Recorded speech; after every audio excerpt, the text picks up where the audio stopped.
In 1936, a young mathematician scribbled a theory so radical it was dismissed as abstract fantasy.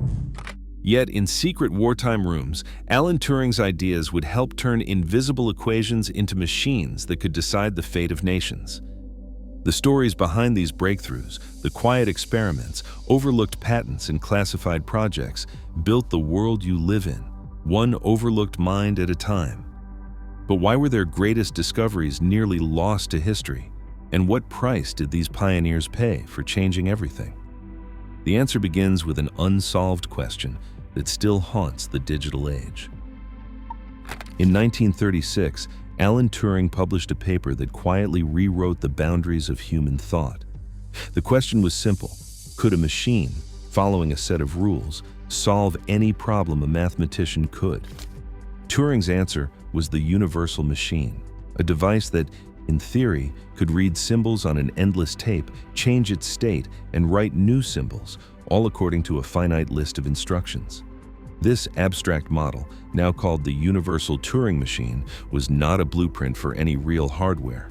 Yet it set the limits of what could ever be computed, no matter how powerful the machinery. Turing's breakthrough replaced centuries of guesswork with a clear line: if his machine could not do it, no machine could. While Turing worked in Cambridge, a different kind of race was already underway. In Warsaw, a team of Polish mathematicians, Marian Rejewski, Jerzy Rosicki, and Henryk Zygalski, were wrestling with the German Enigma cipher. They built the first bomby, an electromechanical device designed to sift through endless combinations of Enigma's settings. Their early machines, though ingenious, relied on mathematical shortcuts and physical wiring.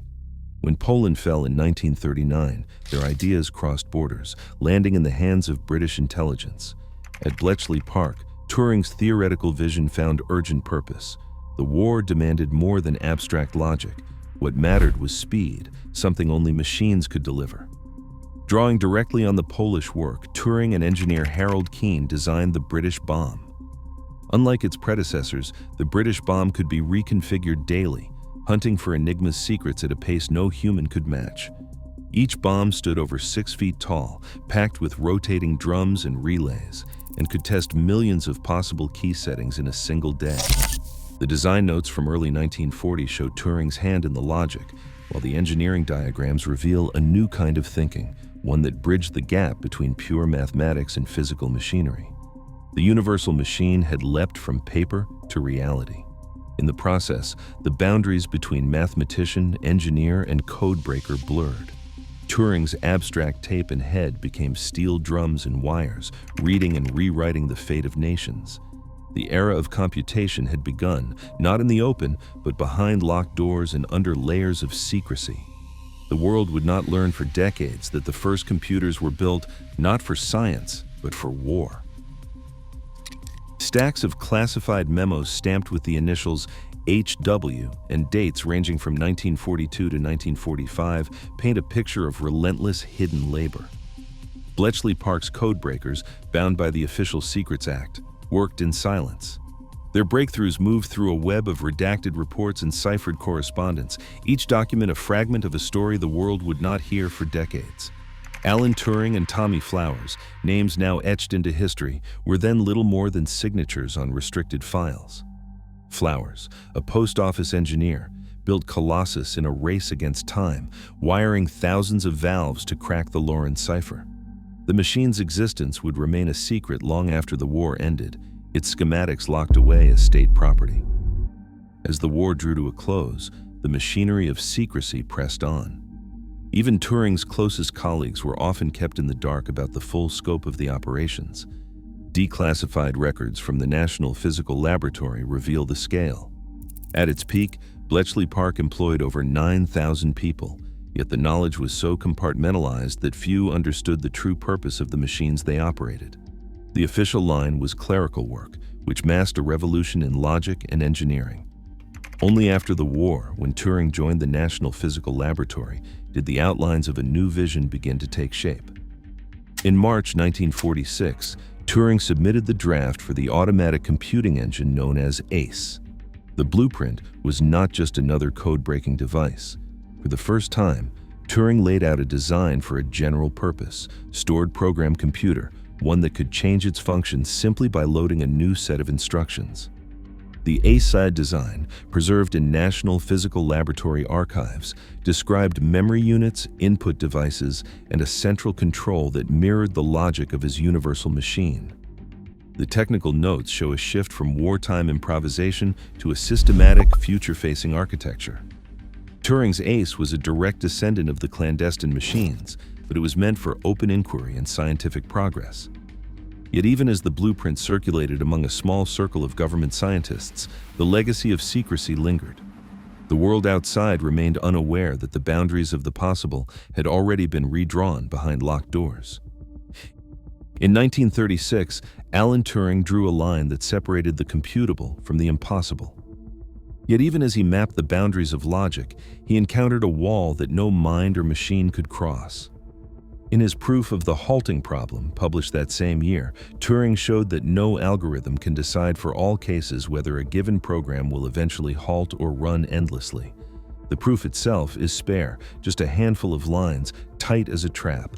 The proof states that it is possible to invent a new machine whose behavior cannot be predicted by any general process. With that, Turing did not just describe a technical limit, he set a boundary for human certainty. Some questions, no matter how clever the code or powerful the hardware, will never yield an answer. The world outside mathematics had no idea what Turing had accomplished.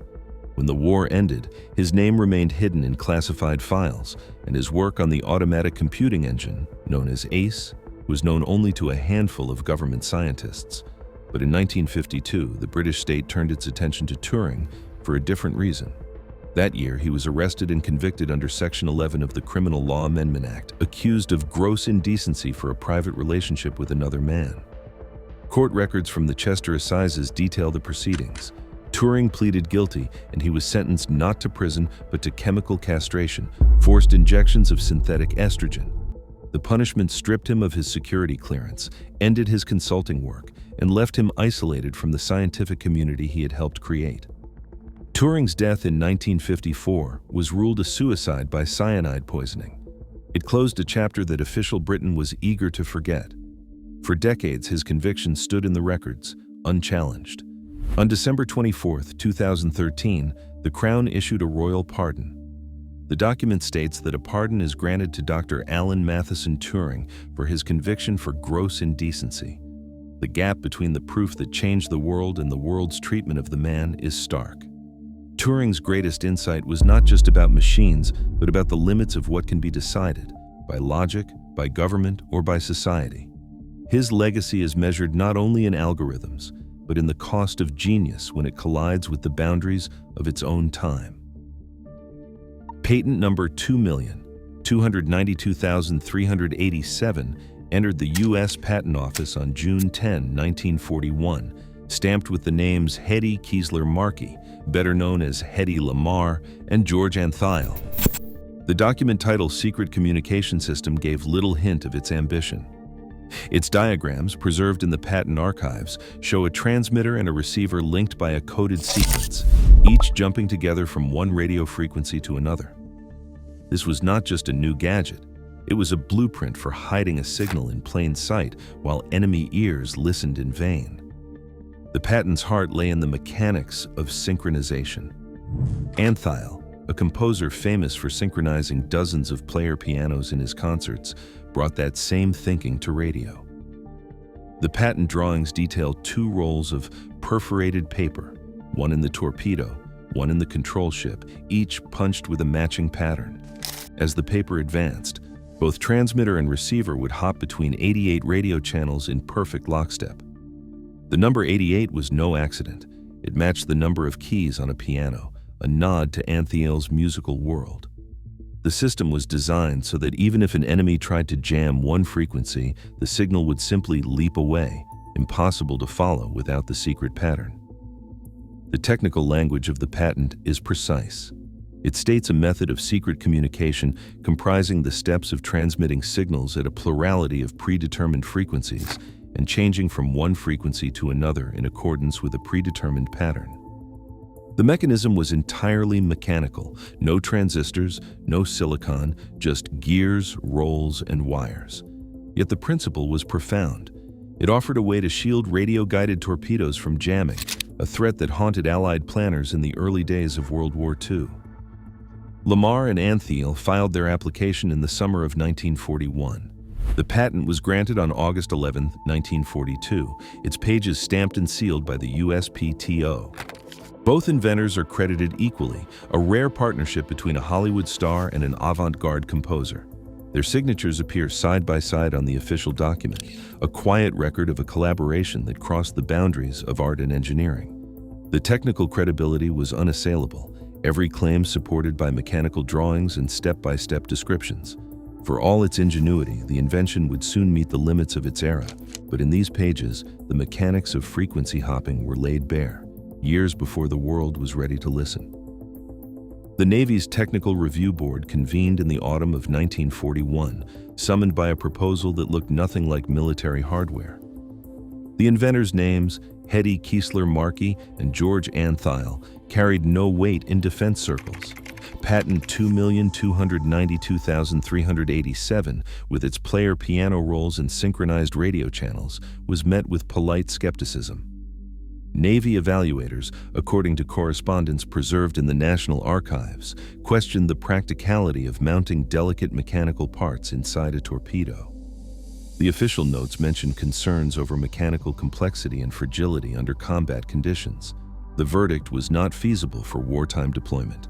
The patent was filed away, stamped and shelved, its pages gathering dust as the war escalated. Outside the Pentagon, the invention fared no better. Newspaper columns from the early 1940s treated Lamar's technical ambitions as a Hollywood curiosity. Headlines like "Screen Star Turns Inventor" and "Hetty's Secret Weapon, a New Kind of Radio" ran alongside gossip about her latest film. Few editors bothered to explain the science. Some clippings, held in the Library of Congress, describe her as the most beautiful woman in the world dabbling in war work, as if the patent were a publicity stunt. Antheil, for his part, was often reduced to a footnote, the composer's sidekick. Beneath the surface, a deeper bias colored the response. Lamar's celebrity and her status as a woman in a male-dominated field made it easy for critics to dismiss the invention as a novelty. The Navy's internal memos never mention gender, but the subtext is plain. An actress, no matter how ingenious, was not to be taken seriously as a military innovator. Patent records show no follow-up requests, no military contracts, no further correspondence from the Navy after 1942. The idea disappeared from view, not for lack of merit, but for want of credibility. For years, the patent sat ignored, its technical drawings and legal language preserved only in government files and the occasional magazine blurb. The radio spectrum remained a battlefield for jammers and engineers, while Lamar's inventions slept in obscurity. Only decades later would the world realize what had been overlooked, a solution to a problem that would define the wireless age. By the early 1960s, the Cold War's demands for secure communication brought frequency hopping back from obscurity. Technical reports from the United States military detail how engineers, working under strict classification, adapted Lamar and Antheil's concept for electronic hardware. Instead of player piano rolls, they used crystal oscillators and coded switches, allowing radios to leap across frequencies in microseconds. The National Security Agency and the Navy adopted these spread spectrum methods for battlefield radios and encrypted satellite links, locking out eavesdroppers and jammers alike. Military specification sheets from this era reference frequency agile transmitters, with designs echoing the logic of the 1942 patent, even as Lamar's name remained absent from the documentation. By the late 1970s, as integrated circuits shrank and computing power grew, the same principles found their way into civilian research labs.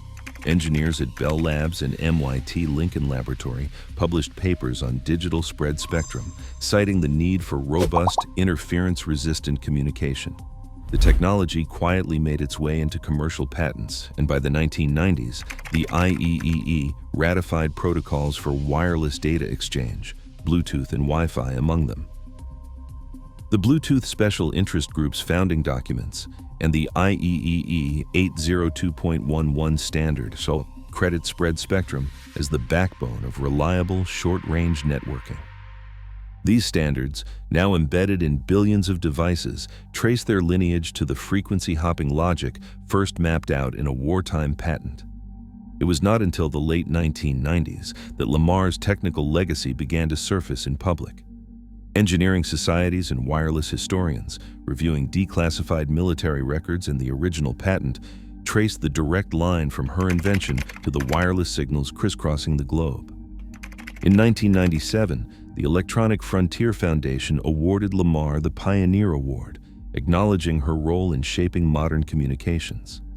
The recognition came decades after her patent expired, and long after the world had quietly adopted the technology she once offered in vain. Today, every Bluetooth handshake and Wi-Fi connection carries a fragment of her idea, a silent tribute to an inventor whose work was nearly lost to secrecy and disbelief. A faded logbook, dated September 9, 1947, holds a peculiar artifact from the dawn of software. Taped to the page was a dried moth, its wings pressed flat beside a handwritten note that read, "First actual case of bug being found." The entry lists the time, 3:45 p.m., and the culprit, relay number 70, panel F, in the Mark II Aiken relay calculator at Harvard. The team, led by Grace Hopper, had spent hours tracing a malfunction through a maze of relays and switches. When the panel was opened, the source of the error turned out to be a real insect wedged between the contacts, shorting the circuit. The word bug had floated around engineering circles since Edison's day, but here it landed in computing's permanent record. Hopper, quick to see the humor in the lesson, helped popularize the term. From that day, any stubborn glitch in a program became a bug, and the process of hunting them down became debugging. The logbook, now preserved at the Smithsonian, stands as a reminder that even the most advanced machinery can be undone by the smallest intruders. The Mark II's moth was more than a curiosity. It captured the human side of programming, the long nights, the unexpected failures, the shared jokes that softened the frustration.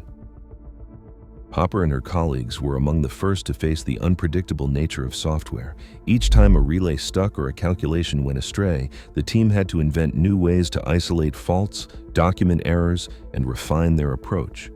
The incident made clear that as machines grew more complex, so did the challenge of keeping them running. Debugging was no longer a sideline, it became a central part of the work. The logbook page, yellowed by time, carries more than a moth. It records a shift in thinking from hardware to software, from wires and switches to instructions and errors. In the years that followed, Hopper would push for better tools to tame this new world, a world where problems were not just mechanical, but coded deep inside the logic. Debugging, once a punchline, became the first rule of the digital age. In the fall of 1959, a conference room in Washington buzzed with a different kind of tension. The group assembled there, military brass, government officials, and programmers from rival companies, were not debating weapons or hardware. They were arguing about words. The agenda was to create a single programming language for business that anyone could read, not just mathematicians. Grace Hopper sat near the center of the table, her Navy uniform crisp, her voice precise. She argued for clarity, for code that flowed like English, not cryptic strings of numbers and symbols. Hopper's earlier work, Flowmatic, had proven that machines could follow instructions written in plain language. But the idea of a universal, readable language sparked resistance. Engineers from IBM and RCA pushed back, insisting on technical purity and efficiency. Hopper countered with a simple question: how many companies could afford to rewrite all their software every time they bought a new computer? The committee known as Codecil worked through winter and into 1960, hashing out what would become the COBOL specification. Drafts circulated, marked up with pencil and red ink. Early pages from the National Bureau of Standards archives show the evolution, verbs like ADD, move, and display, replacing machine code, program structures divided into clear sections. Hopper's fingerprints are everywhere, in the insistence on English keywords, in the push for machine independence, in the demand that code be self-explanatory. The first COBOL programs ran that spring. They worked. Bankers, insurance clerks, and payroll managers could read the instructions and understand what the computer was doing. For the first time, Software was not locked away behind a wall of specialist knowledge. The debates did not end with the first specification. Some critics called COBOL verbose, even clumsy. But the language spread quickly, adopted by the Department of Defense and soon after by banks and corporations around the world. By the end of the decade, COBOL had become the backbone of business computing. Hopper's vision, software as a living document, understandable and adaptable, became reality. Decades later, billions of lines of COBOL code still drive financial transactions and government records, a legacy of those tense meetings and the stubborn insistence that language should belong to everyone. COBOL was never meant to last. In 1960, its designers wrote for machines the size of walk-in closets with punch cards and magnetic tape. Yet more than 60 years later, the code they wrote still runs through the veins of global finance, government, and industry. Surveys from the spring of 2020 estimate that more than 220 billion lines of COBOL remain in active use.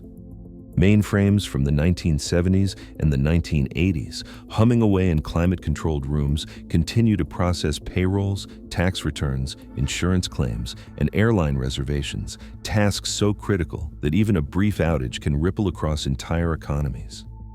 Grace Hopper's push for readable, English-like code made COBOL accessible to generations of programmers. But it also locked organizations into a language that proved almost impossible to replace.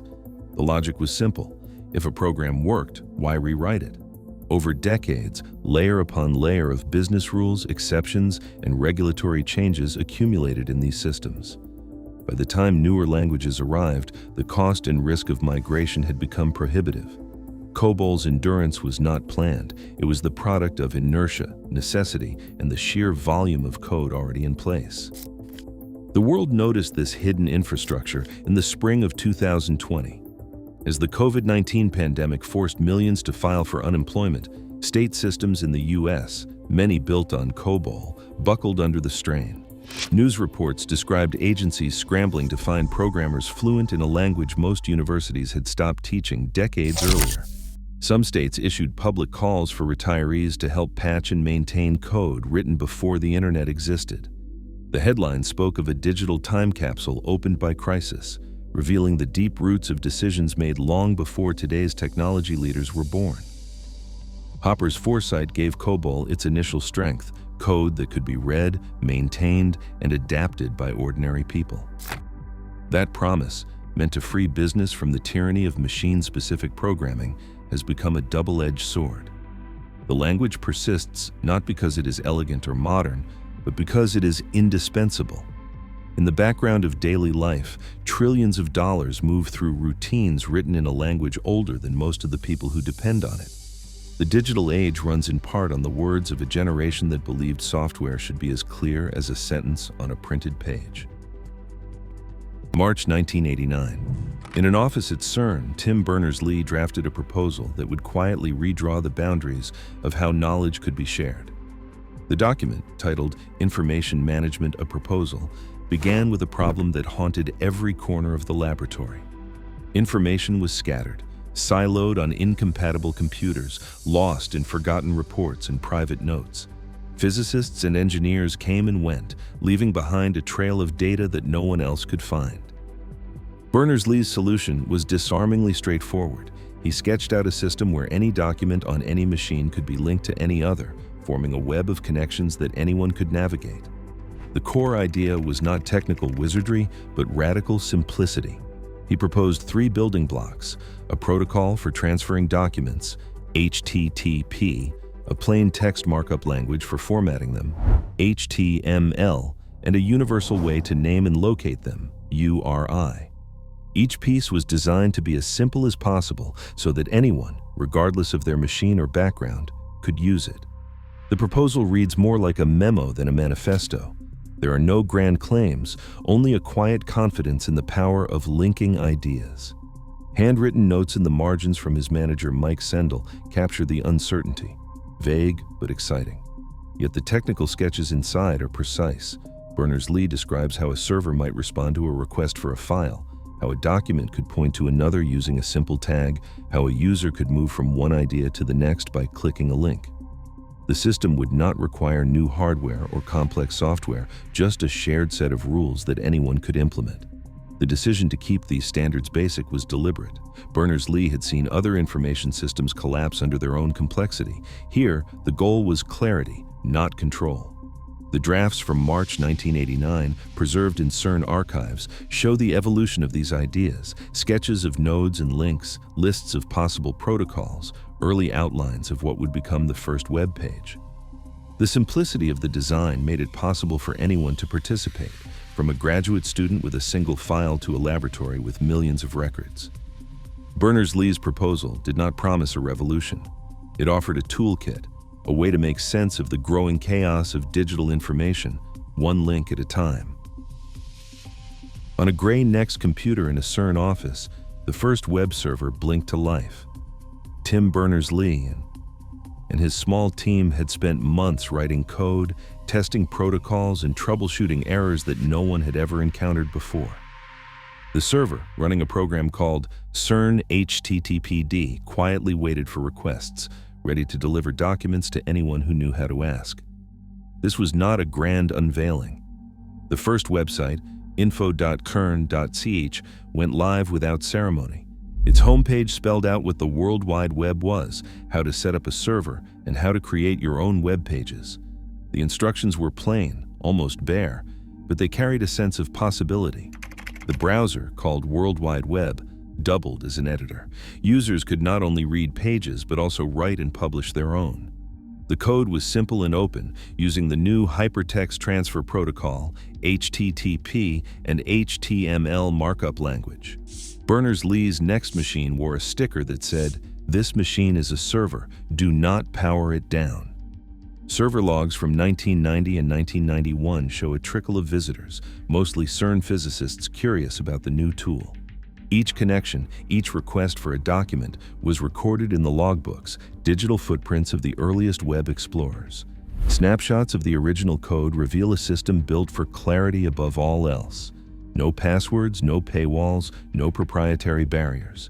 The first links connected project documentation, research notes, and technical guides, forming a web of knowledge that anyone could extend.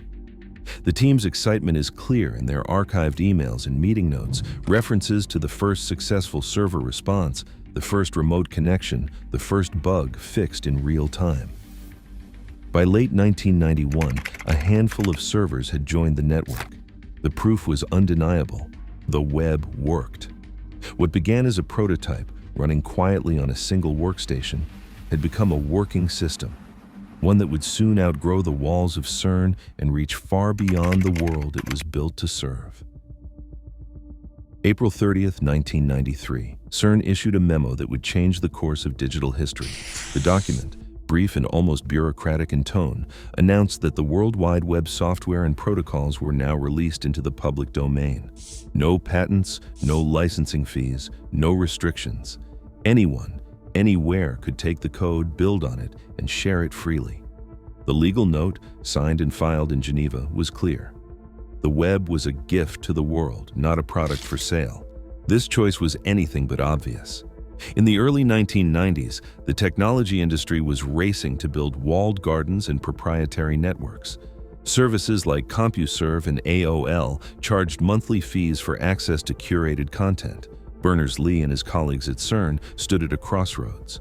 They could have licensed the web, set up a standards body that charged for compliance, or partnered with a major tech company to commercialize the protocols. Instead, the decision was made to keep the web open, an open standard available to all with no strings attached. The effects were immediate and dramatic. Within months of the public domain release, new web servers appeared in universities, research labs, and soon private homes. The National Center for Supercomputing Applications at the University of Illinois launched Mosaic in 1993, a graphical browser that made the web accessible to anyone with a mouse and a modem. NCSA reports logged more than 500,000 Mosaic downloads by the end of the year, a number that dwarfed anything seen before.